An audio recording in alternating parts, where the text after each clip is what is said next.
Trend பேசிஸில் இருந்தால் அதை ப்ராஃபிட் புக் பண்ணி பகுதியாகவோ முழுமையாகவோ வெளியில் வரணும். இல்லை அப்படின்னாக்கா ட்ரெண்டு தெரியாமல் ட்ரேடிங் பண்ணக்கூடாது. நம்ம ட்ரேடர்ஸாக இருந்தாலும் சரி, இன்வெஸ்டர்ஸாக இருந்தாலும் சரி, கொஞ்சம் வெயிட் அண்ட் வாட்ச் மோடில் தான் இருக்கிறது ஒரு ஆரோக்கியமாக இருக்கும். நம்ம கேபிட்டலை ப்ரொடெக்ட் பண்ணுறதுக்கு ஒரு வாய்ப்புகள் இருக்குது. குறிப்பிட்ட பேங்கிங் செக்டார், ஐடி செக்டார் எல்லாமே ஒரு கணிசமான ஒரு மொமெண்டமாக இருந்து, அதுவும் defence sector, railway sector, power sector எல்லாமே நல்ல ஒரு பொட்டென்ஷியல் அவுட்புட் கொடுத்துருக்கு. நான் அடிக்கடி சொல்லுவேன், trend basis, trend is our friend. இப்போத்த ட்ரெண்ட் எப்படி இருக்குன்னு கேட்டிங்கனாக்கா, பெரிய ஒரு வயலண்ட் மூவ்மெண்ட்டுக்கான சான்சஸ் இல்லை. தேன் பூச்சி தேனை கலெக்ட் பண்ணி கொண்டு வந்து சேவ் பண்ணி வச்சு ஒரு பலனை கொடுக்குற மாதிரி, அதுக்குன்னு சில டைம் இருக்குது இல்லைங்களா? அது மாதிரி நம்ம கொஞ்சம் கொஞ்சமாக தான், மெதுவாக தான் அது ஏறும். கட்டுமானத்தின் வலிமை, கட்டிடங்களின் பாதுகாப்பு. ஸ்ரீ துர்கா டிஎம்டி கம்பிகள். நியூஸ்கப்பை நாயர்களுக்கு கோவை விஸ்வநாதனுடைய அன்பான வணக்கங்கள். பொதுவாக நிப்டி கடந்த 2-3 நாட்களாகவே ரொம்ப சோர்வாக இருக்குது. நல்ல ஒரு ஏற்றத்தையும் கொடுக்க மாட்டேன்றது, இறக்கத்தையும் கொடுக்க மாட்டேன்றது. ஒரு ரேஞ்ச் பவுண்டு கன்சால்டேஷன் அப்படின்னு சொல்லுவாங்க இல்லையா, அந்த ரேஞ்சில் தான் இருக்குது. இதுக்கு காரணம் என்ன? எல்லாத்துக்கும் தெரிஞ்சது தான். டேரிஃப் பாஸ் 9/7/25 முடிய போகிறது. அது எந்தெந்த செக்டாருக்கு அது பாசிட்டிவாக இருக்கும், எந்த செக்டாருக்கு நெகட்டிவாக இருக்கும் அப்படிங்கிறது 9ஆம் தேதிக்கு மேலே தான் நமக்கு ஒரு ஸ்டாக் மார்க்கெட்டுக்கு, நம்ம இந்தியன் ஸ்டாக் மார்க்கெட்டை பொறுத்தவரையிலையும் ஒரு கிளாரிட்டி கிடைக்கும். இந்த மாதிரி டயத்தில் நாம் எப்படி செயல்படணும், இந்த நிப்டி எதுக்கு மேலே எப்படி போகிறதுக்கான வாய்ப்புகள், அதுக்குன்னு ஒரு டெக்னிக்கல் பயாஸில் ஒரு சென்டிமெண்ட், மார்க்கெட் மூடுன்னு சொல்லுவாங்க. இந்த 2-3 நாளாக market is not in good mood. ஒரு ஆப்ஷன் பையர்ஸ்க்கும் வாய்ப்பு கொடுக்க மாட்டேன்றது, ஆப்ஷன் செல்லர்ஸ்க்கும் வாய்ப்பு கொடுக்க மாட்டேன்றது. சரி, ஒரு ஸ்டாக்கை ஸ்விங் ட்ரேடிங்க்கு வாங்கலாம், ஏதாவது ஒரு டெக்னிக்கலாக பார்த்து வாங்கலான்னாலும் அதுலேயும் ஒரு மூமெண்ட்டு கொடுக்க மாட்டேன்றது. ஸோ ஜென்ரலாகவே ஸ்விங் ட்ரேடிங் அப்படிங்கிறது பார்த்தீங்கன்னாக்கா, எப்போ மார்க்கெட் இஸ் அப் ட்ரெண்டில் இருக்கிறப்போ தான் நமக்கு ஸ்விங் ட்ரேடிங் பாசிபிலிட்டிஸ் கொடுக்கும். டவுன் வேவ் மார்க்கெட்டில் வந்து பார்த்திங்கனாக்கா, நாம் ஒன்று வாங்குவோம், நல்ல டெக்னிக்கலாக பார்த்து லோயர் லெவலில் வாங்கினாலும் மறுநாள் கொஞ்சம் இறங்கத்தான் செய்கிறது. அது அப்போது நம்ம அது குறிப்பிட்ட காலவாசம் வரலையும் நம்ம டார்கெட் வரலையும் வெயிட் பண்ணி தான் செய்ய வேண்டிய சூழ்நிலை இருக்குது. மார்க்கெட் அப் ட்ரெண்டில் இருக்கிற போது நமக்கு ஸ்விங் ட்ரேடிங் ஓரளவுக்கு நம்மளுடைய selective stocks on news basis or trend basis. நான் அடிக்கடி சொல்லுவேன், trend basis, trend is our friend. இப்போத்த ட்ரெண்ட் எப்படி இருக்குதுன்னு கேட்டிங்கனாக்கா, பெரிய ஒரு வயலண்ட் மூவ்மெண்ட்டுக்கான சான்சஸ் இல்லை. இந்த 9/7க்கு அப்புறம் தான் நமக்கு அதனுடைய கிளாரிட்டி தெரியும்னு சொன்னேன். அப்போது மார்க்கெட் வந்து இப்போ ஸ்லக்கிஷ் மூமெண்ட்டில் இருக்குது. நிப்டி இண்டெக்ஸு ஒரு சைக்கலாஜிக்கல் பாட்டம் லெவல், நம்ம 25,000ன்னு ஒன்று வச்சுருக்கோம் பார்த்தீங்களா, அது வரலையும் நாம் வந்து ஓரளவுக்கு மெயின்டைன் பண்ணுறதுக்கான வாய்ப்புகள் இருக்குது. 25,000 பிரேக் ஆனால் கொஞ்சம் செல் ஆஃபும் வரதுக்கான வாய்ப்புகள் இருக்குது. அப்போது நமக்கு அந்த பேண்டுன்னு சொல்லுவாங்க இல்லையா, price band, that is range பவுண்டில் 25,637 நமக்கு கிராஸ் ஆச்சுனால், பிரேக் அவுட் ஆனால் அப் ட்ரெண்டுக்கான வாய்ப்புகள் டெக்னிக்கலாக இருக்கிறதாக இந்த வியூ தெரியறது. 25,000 பிரேக் ஆகக்கூடாது. இப்போ இம்மிடியட்டாக பார்த்தீங்கன்னா 25,400 ஒரு நியர்பை சப்போர்ட். இப்போது 25,470 இப்போ பதிவு பண்ணுற நேரத்தில் வர்த்தகம் ஆகிட்டு இருக்குது. So immediate support 25,400. அதுக்கு அடுத்த ரேஞ்ச் பார்த்திங்கன்னா 25,000. இதுதான் இப்போதைக்கு நிப்டின்னு இருக்கக்கூடிய ஒரு ட்ரெண்டு. ஸோ நாம் ட்ரெண்ட் இஸ் அவர் ஃப்ரெண்டு. இந்த மாதிரி டயத்தில் நம்ம என்ன செய்யணும்? மார்க்கெட்டு சைடு வேஸில் இருக்குது. அதனால் நம்ம ட்ரேடர்ஸாக இருந்தாலும் சரி, இன்வெஸ்டர்ஸாக இருந்தாலும் சரி, கொஞ்சம் வெயிட் அண்ட் வாட்ச் மோடில் தான் இருக்கிறது ஒரு ஆரோக்கியமாக இருக்கும். நம்ம கேபிட்டலை ப்ரொடெக்ட் பண்ணுறதுக்கு ஒரு வாய்ப்புகள் இருக்குது. சரி சார், நம்ம எப்போ தான் வாங்கிறது அப்படின்னா, இது வந்து வாங்கிறதுக்கு உரிய காலமாக என்னுடைய கண்ணோட்டத்தில் தெரியவில்லை. இப்போ ட்ரெண்ட் எப்படி இருக்குதுன்னு கேட்டிங்கனாக்கா, நீங்கள் ஆல்ரெடி வாங்கியிருந்தால் அல்லது ஒரு இன்வெஸ்டர்ஸோ ட்ரேடர்ஸோ ஒரு ஸ்மார்ட் இன்வெஸ்டராக இருந்தாலும், ஷார்ட் டைம் இன்வெஸ்டராக இருந்தால் ஒரு பகுதியை கூட நீங்கள் லாபம் புக் பண்ணிக்கலாம். இல்லை, நான் வாங்கியிருக்கிற விலையும் அந்த அளவு தான் இருக்குது, அதோட கீழே இருக்குன்னா வெயிட் அண்ட் வாட்ச் மோடு தான். ட்ரேடர்ஸ் என்ன பண்ணணும் கேட்டிங்கன்னா, ஸ்ட்ரிக்ட் ஸ்டாப் லாஸ் போடணும். மூமெண்ட்டே இல்லை, எந்த ஒரு ஸ்டாக்குமே பெரிய மூமெண்ட் இல்லை. இப்படி இருக்கிற போது என்ன மாதிரி நம்ம ஸ்டாக்ஸை செலக்ட் பண்ணுறதுன்னா, நம்மளுடைய இப்போ ப்ரெசண்ட்டில் என்ன நியூஸ் இருக்கோ அந்த நியூஸ் பேசிஸ். அப்போ நியூஸ்னால் நம்ம எப்படி சார் தெரிஞ்சுக்கிறது? நம்ம அதுக்கு தகுந்த ஆப்லாம் இருக்குது. நியூஸ் பேசிஸ் ஆப்லாம் இருக்குது, அதில் பார்க்கலாம். நான் ஒவ்வொரு வாரமும் ஒரு புதுசாக ஒரு ஆப்பை சொல்கிற மாதிரி இந்த வாரம் உங்கள் தகவலுக்காக கொஞ்சம் அட்வான்ஸ்டு ஏஐ ஆர்டிஃபிஷியல் இன்டெலிஜென்ட்னு சொல்கிறாங்க பார்த்தீங்களா, அது சம்மந்தமான ஒரு ஆப்பு ட்ரெண்ட் லைன் TRENDLYNE. இந்த ஆப்பு நான் வந்து ப்ரமோட் பண்ணுறதுக்காகவோ அதுக்காகவும் நான் சொல்லலை. இந்த ஆப்பில் வந்து என்ன கேட்டிங்கனாக்கா உங்களுக்கு all relevant details, break out, break down, இப்போ என்ன மூமெண்ட்டில் இருக்குது, அதனுடைய ஃபண்டமெண்டல் என்ன, just like a screener app தான். இதில் கொஞ்சம் அட்வான்ஸ்டான சில விஷயங்கள் அப் டு டேட்டாக இருக்குது. Promoters, mutual funds, foreign investors, இவங்களுடைய பங்களிப்புகள் நேர்த்தி முடிய எப்படி இருக்குது அப்படிங்கிறது ஓரளவுக்கு நமக்கு தெரியும். இந்த ஆப்பும் உங்களுக்கு சார்ட்டு எல்லா விஷயங்களும் இதில் இருக்குது. அதனால் இந்த ஆப்பும் நீங்கள் கன்சிடர் பண்ணலாம் உங்களுக்கு தேவையான பட்சத்தில். ஓகே, இப்போ ஃபாஸ்ட்டு 4 இயர்ஸாக பார்த்தீங்கன்னா கோவிடுக்கு அப்புறம் மார்க்கெட்டு நல்லா ஏறி இருக்குது. மார்க்கெட் இண்டெக்ஸ் ஓவராலாக ஏறி இருக்குது. குறிப்பிட்ட பேங்கிங் செக்டார், ஐடி செக்டார் எல்லாமே ஒரு கணிசமான ஒரு மொமெண்டமாக இருந்து, அதுவும் defence sector, railway sector, power sector எல்லாமே நல்ல ஒரு பொட்டென்ஷியல் அவுட்புட் கொடுத்துருக்கு.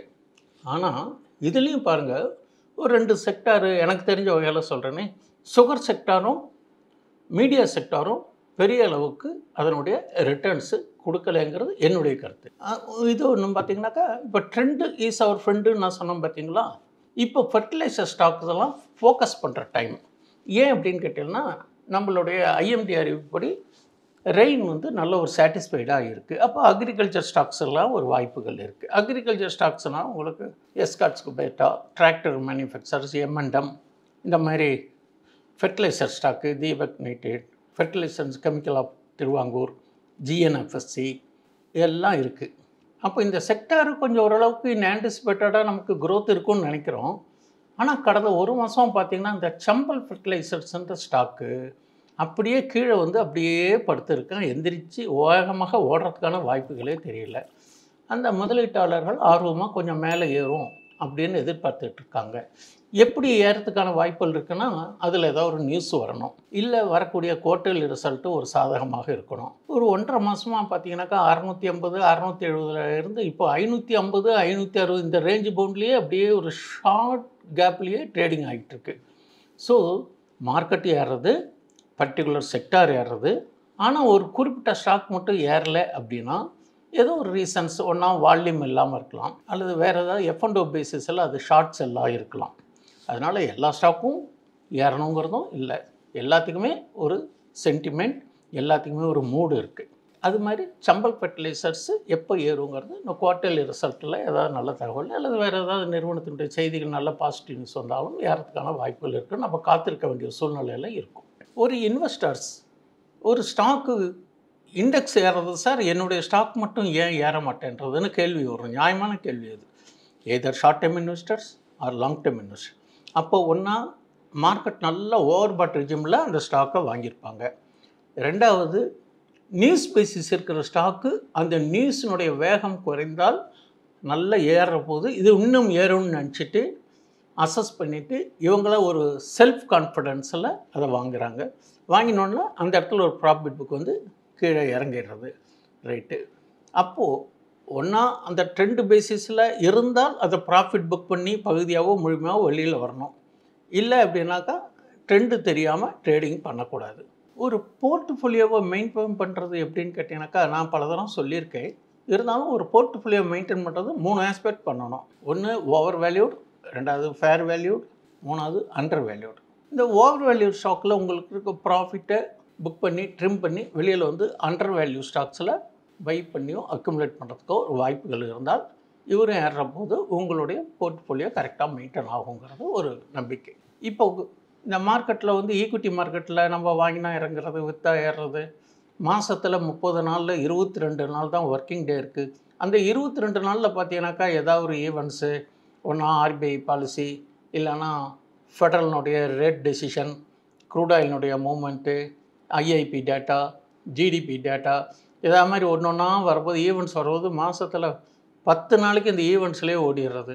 இந்த 22 நாளில் 10 நாள் போய் மீதி 12 நாள் வந்ததுன்னா இந்த மாதிரி டேரிஃப் இஷ்யூ, இந்த மாதிரி ஏதோ ஒரு இஷ்யூ வரும்போது மார்க்கெட் வந்து ஒரு இடத்துல எங்கேயாவது கன்சல்டேட் ஆக தான் செய்கிறது, awaiting for that news and output.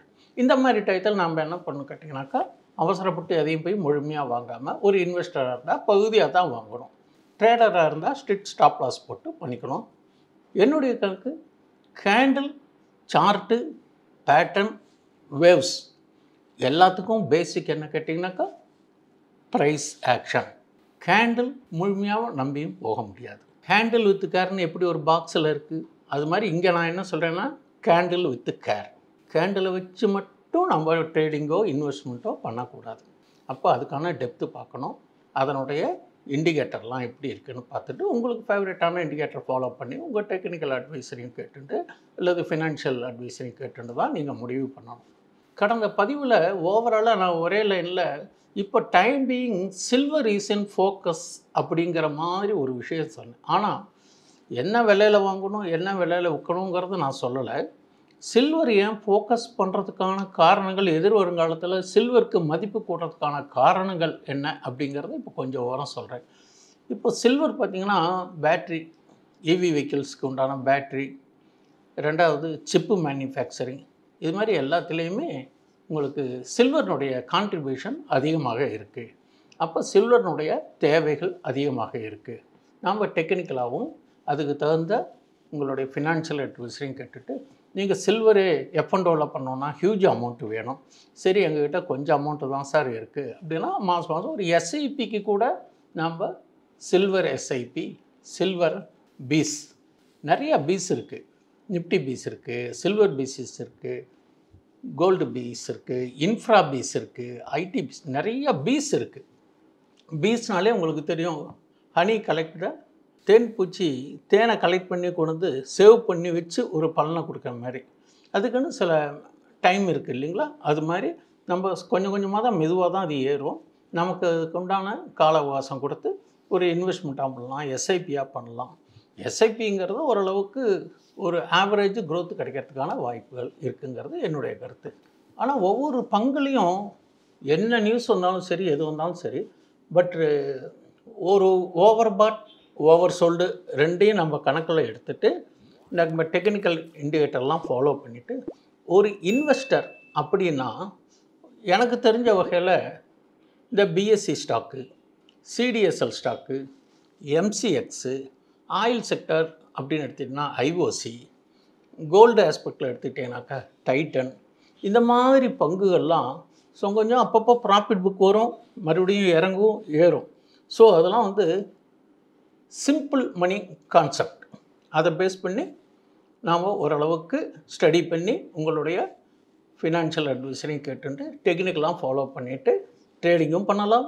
இன்வெஸ்டர்ஸாக இருந்தால் இந்த மாதிரி ஸ்டாக்கெலாம் உங்கள் ஹோல்டிங்கில் வச்சுக்கிறதுக்கு ஓரளவுக்கு growthable ஸ்டாக்கு. ரெண்டாவது இதெல்லாம் கொஞ்சம் டிவிடெண்ட் ஈல்டட் ஸ்டாக்குங்கிறது என்னுடைய கருத்து.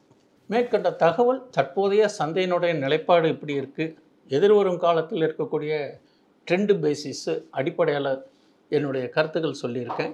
இந்த இதில் நான் எந்த ஸ்டாக்கையும் நான் உங்களுக்கு பை பண்ணவோ செல் பண்ணவோ பரிந்துரை செய்யப்படவில்லை. தாங்கள் வாங்கினாலும் விற்றாலும் தங்களுடைய ஃபினான்ஷியல் அட்வைஸனை கேட்டுட்டு தாங்களும் பகுப்பாய்வு செய்து தங்களுடைய சொந்த முடிவாக இருப்பது என்பது தங்களுடைய முதலீட்டை பாதுகாக்கும் ஒரு சிறந்த வழி என்பது என்னுடைய கருத்து. நன்றி. மீண்டும் அடுத்த பதிவில் சந்திப்போம். வணக்கம். இந்த வீடியோ உங்களுக்கு பிடிச்சிருந்தா லைக் பண்ணுங்க, ஷேர் பண்ணுங்க, கமெண்ட் பண்ணுங்க. மறக்காம பெல் பட்டனை கிளிக் பண்ணிட்டு சப்ஸ்கிரைப் பண்ணிடுங்க.